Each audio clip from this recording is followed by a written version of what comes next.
Hey, CityCasters, we have a fun call-in episode of Your City Could Be Better coming up in a few weeks, all about the dilemmas you have living in your city. And we want to hear your questions, like, is your neighbor being rude? Is it okay to put your dog poop or other trash in a neighbor's trash can? Send in your city life conundrums by using the Google form in our show notes or by emailing us at yourcitycouldbebetter@citycast.fm. Now, on to the episode. This is Your City Could Be Better, because it could be. I'm David Plotz. If you love your city and still complain about it, you're in the right place. How do you incentivize people to improve their community and help their neighbors? Taylor Leahy has been trying something unusual in Santa Cruz, California. Inspired by a waste exchange program in Curitiba, Brazil, Leahy has launched a bike exchange program and a waste cleanup effort that are a little bit different than the usual urban philanthropy. Taylor Leahy, welcome to Your City Could Be Better. Thank you for having me, David. It's good to see you. I saw you when I was talking about where you could put your trash. Did you have views on whether you can put your dog poop or your waste in a neighbor's trash can? I like the idea of respecting people's, trash, but I also like clean streets. I also like clean public spaces. And if it works, I'll turn a blind eye. And I prefer the cleanliness over, people holding dog poop for, miles before they get back to wherever to throw it away. Okay. I don't think usually it's miles. It's usually somewhere short of miles. You're right. Okay. I mean, it could be in a car, though. If you're getting into a car and then driving home. Yes, I've done that. All right. Let us start in Brazil, not in Santa Cruz. You wrote a book about a program in Curitiba. What is it? How'd you learn about it? And what struck you about it? In Curitiba, from the 1970s to today, there's a program that existed. And in this particular time in history, there was a lot of litter. And there weren't convenient ways for trash trucks from the city municipality to go fetch the litter, to collect it. And they said, if you're able to collect it and bring it to where we can receive it, we'll give you bus tokens. And sure enough, it worked really well. And people would start taking the bus, and there's a really popular bus system. Their BRT is studied all over the world. But something that wasn't really captured, or loosely captured at least, was that people would hang on to those bus tokens. They would earn more than they needed, and they started trading them one for one. They're pegged to the real, subsidized to 1 real per ride. And people would treat them like money, and first amongst each other, and then at stores. And so all of a sudden, there was a secondary currency that was backed by public transit and was earned into existence by taking care of communities and taking care of the natural environment. It was open to everyone to participate in, meaning even today, you and I could go travel to Brazil and choose to pick up a bunch of recyclables. Today, it's recyclables in exchange for local produce from farms. And we'd be allowed to participate. We don't need papers to show that we're residents or citizens, and be able to earn some of the rewards. So what you're describing is something which it looks like it has two elements. One element is there's a kind of communal need, a public good that kind of needs to be created, cleaner streets, recycling that gets reused. And then a second element, which is there's a secondary currency, a kind of currency, a compensation for doing this public good that is outside the just people getting dollars. It's something else. Why produce and why not money? Like what would have happened had they said, if you bring recyclables, you will get the Brazilian currency, real? What is the Brazilian currency? A real. You'll get reals. Why is it valuable that it be produce?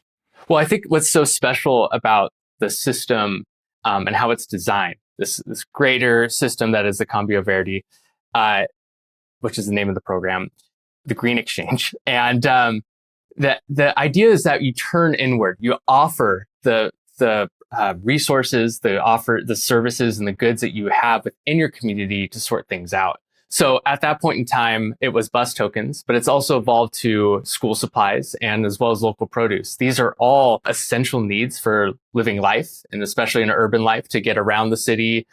So it was what the city had to offer, usually in surplus. There are plenty of spots in a bus, and based on the local farms within the city, it was easier to buy the the surplus yield from these local farmers and distribute those.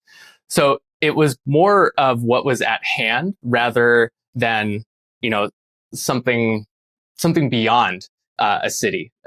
So like a national currency. Okay, let's take it to Santa Cruz, California. Very different from Curitiba, smaller, richer, American.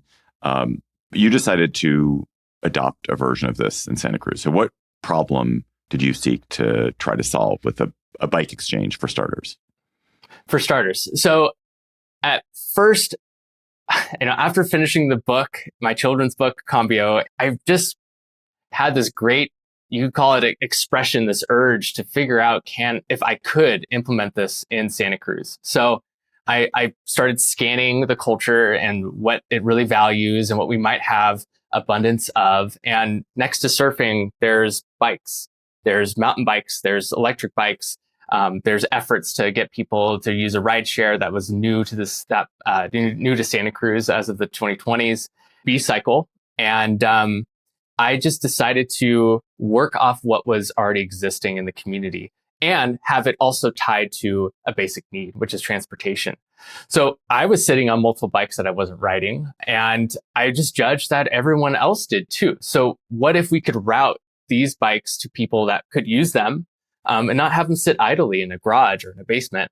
So I found B-Cycle, and I just asked them, would you be willing to offer some ride passes, which I noticed that they were giving away to UCSC students, University of California, Santa Cruz students, to get around town and to promote their service. And I said, what if you offered those as a reward in my idea to bring these bikes and move them around from donation, refurbishing, and giveaway? They said, yeah, absolutely. And eventually I assembled, you can imagine like the Avengers of community good in Santa Cruz, and created this first proof of concept, which is the bike exchange. And what happened? How did it work? Who participated? What did they do? What did people get out of it? How is the community helped or not? Yeah. So I broke everything down into these necessary roles. So we had a donation population that was the Santa Cruz Waldorf School, as well as the Community Bike Collective. And I needed mechanics to work on the bikes, care for these bikes and clean them up. And that was also from the Community Bike Collective. And we worked with the Housing Authority as one of the giveaway communities. And so then with those three, I was able to, that was the primitive foundation, like, the proto-social foundation of which, something like an exchange could grow from, something maybe ongoing and regular. And one day what happened was all the bikes were brought from the school. They like kind of be stored there until they're ready, to a site that was the Housing Authority. And we would register them. We would, take inventory, and then we'd reward them with a B-Cycle ride pass, and all the mechanics would just get to work. And then once we had a nice group of finished bikes, we drove them off in this trailer to the Housing Authority building, and or I guess apartment complex, and we would just roll them out, and people could take whatever they want. They were theirs to have. And so what we had was just a very productive a single event, rather than these being done incrementally. In the past, the Community Bike Collective would receive bike donations and they would store them in their office. And eventually they would have a mechanic, refurbishing party. And sometimes they would have people come and take those bikes, and sometimes they wouldn't. So what this did was just compile all this work and all this effort and resources that would normally sit idly, and just get them completed and usable and out. The element that doesn't seem to be here is there doesn't seem to be. So the bikes are created, the bikes are refurbished, so people are getting the good of the bike, but there's not a currency, there's not a kind of thing of value that the people who are donating the bikes are really. I mean, they're getting a bike pass, but that's not quite. It's a little bit less rich, I would say, than a token or a fresh fruit, right? I totally agree, and that's why it was more of a proof of concept for something bigger. But I have to say, for the mechanics, I worked out this thing where you would get, of course, if you're a mechanic, you would get lunch, but your token would be usable for a ride as well as a beer at the brewery. And I thought that was as a a currency nerd, I thought that was really cool. But you're right, it's not as rich or useful. It doesn't meet basic needs as well. Like if we're talking like a week's or a month ride pass, that would be something. But that has a value that I would have to, set for the mechanics offering. And then you've sort of moved on. I mean, I don't know if you've completely are not doing the bike piece, but you've moved on to also to cleanups. And how do the cleanups work in a similar way?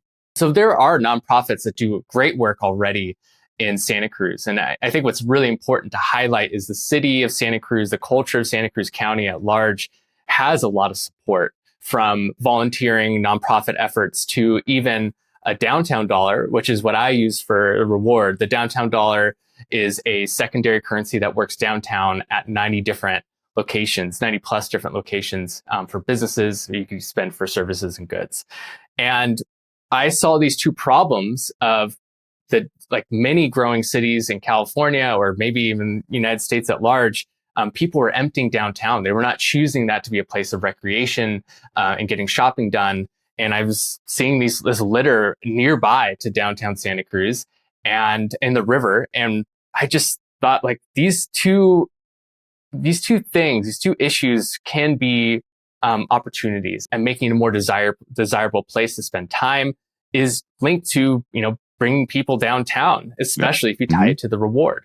So what I did was I set an exchange rate, which was $20 of value downtown to 2 hours of work, where you would not just collect litter, but you would also document it so that different nonprofits could use it to write legislation with. And you would get it verified by like a station, and we'd weigh it.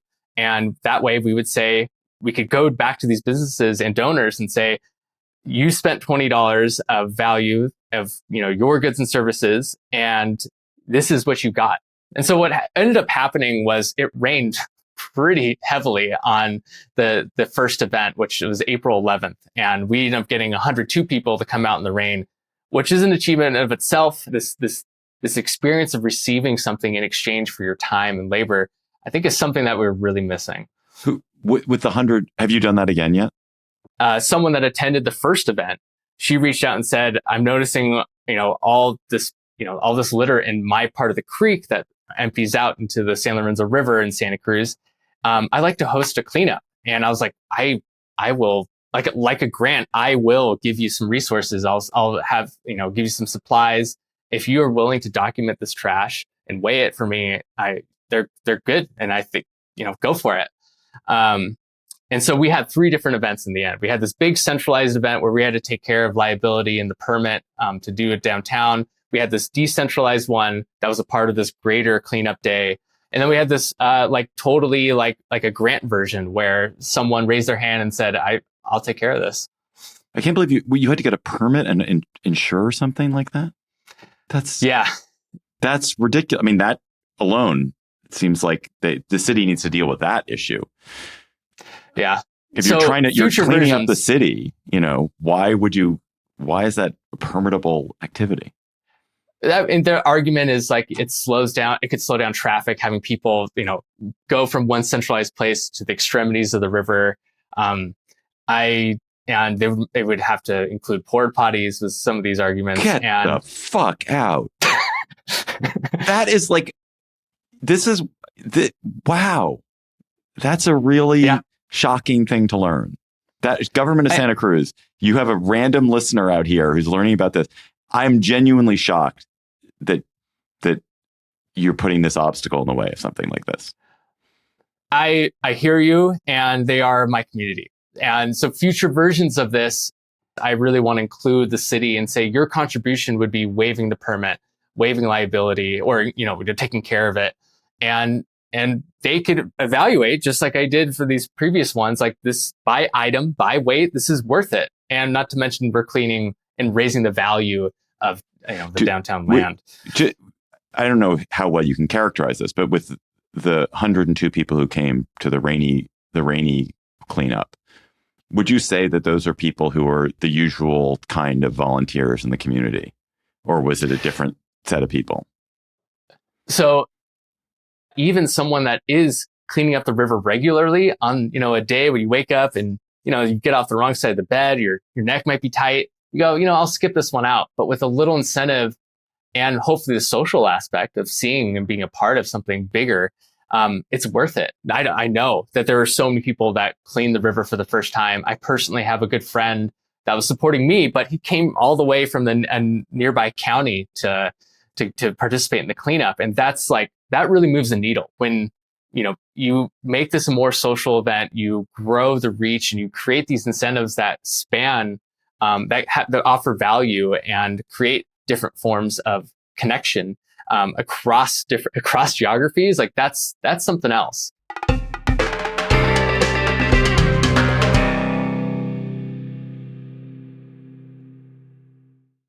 Have you seen any other communities or organizations or cities adopting a version of either what you've been doing or what Curitiba has been doing? Or do you have hope that this spreads like the aspens of the West? I've heard of others. I haven't researched them as strongly as I could have or should have. And most of them are quiet and small. And again, a lot of this is turning inward. So it's not something we hear about, on a national level most of the time. So I know they exist. But I don't know if I have playmates in other locations. Is your gut instinct that this kind of model works well if the local government is involved and can provide resources, or it really works well if it is a grassroots built up from the people who live here doing it for themselves and actually is independent of government? Due to the way taxes are collected and the power of the local government, it's become clunky to get things done with the city. And that being said, people are always asked to donate. They're always giving their time. I don't want big hearts to just continue to bleed. I would love them to get some support and have that be on a higher level, whether if that's through a chamber of commerce or from like a city, from the local government. So I think it should be the local government. I'm biased because I've got a taste of it when I visited Curitiba. I'll say I like how boring it is when the city takes care of it compared to, a flashy donor throwing in a bunch of money and, puts their name on it. Agreeing to vote into that or to have it going and have everyone say, yeah, that's a good thing. We should keep doing that. That brings me, a certain quality of life. I mean, I guess I think I hear you about boring. I also hear you about the value of boring. And I also hear you about the issues when it's dependent on some big donor. I guess there's part of me that believes that one of the great achievements of communal life is in fact, a great thing about American life in general is that we are able, because we have lots of non-governmental institutions, whether they're churches, rec leagues, volunteer organizations, professional associations. Like we're a nation that's filled, as de Tocqueville noted this in 1830, we're a nation that's filled with these, with independent gatherings of people, collections of people, communities of people that are outside of, in fact, government. And I like the idea of, and I think people are willing to put more energy into something like that because they feel a sense of autonomy and control over it in a way they don't if it's like, oh, this is a city thing. The city's got it. Yeah, I totally hear you. And I think in where we are in American culture, where Santa Cruz is, I think it's got to be through a grassroots movement that it comes to that level. It grows into that level. And I absolutely agree. I've thought about ways where we could, have big events that are connected to festivals, that are connected to ways to really create new experiences that connected to all different parts of what goes on in the city. And I'm here for all of it. It's got to feel like it comes from the spirit of the residents and the people there. All right. Last question of the main segment here. What can our listeners in other cities, not Santa Cruz, take away from this conversation to make their own city better? So abstracting from the Cambio Verde, I just think they're just essentially community exchanges. And we know what it's like to do a bake sale, to do a food drive, I see a community exchange as being another tool that we could turn to solve our community's needs. And to get them out and provide a structure for them is the first step. And I'll say, like, coming from Curitiba, I had a deep longing for like a village, the feeling of being in a village where I give something that serves the population. There's a way to do this. And I like to think that it's going to look different, but it's going to be doable in so many different neighborhoods, cities, and communities.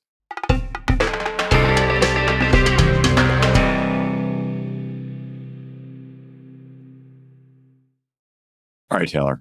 Let's end with our word on the street segment. So we're going to talk about city dilemmas in an upcoming episode, as I mentioned at the top of the show.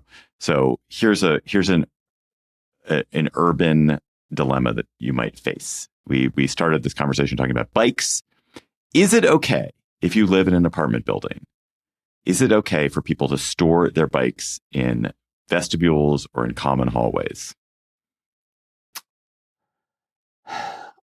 I want it to be okay. That tension between landlords and residents, it's going to be uncomfortable. And I hope it shifts in a way that promotes more walking and biking. I think even though I'm a mega cyclist, I think I disagree.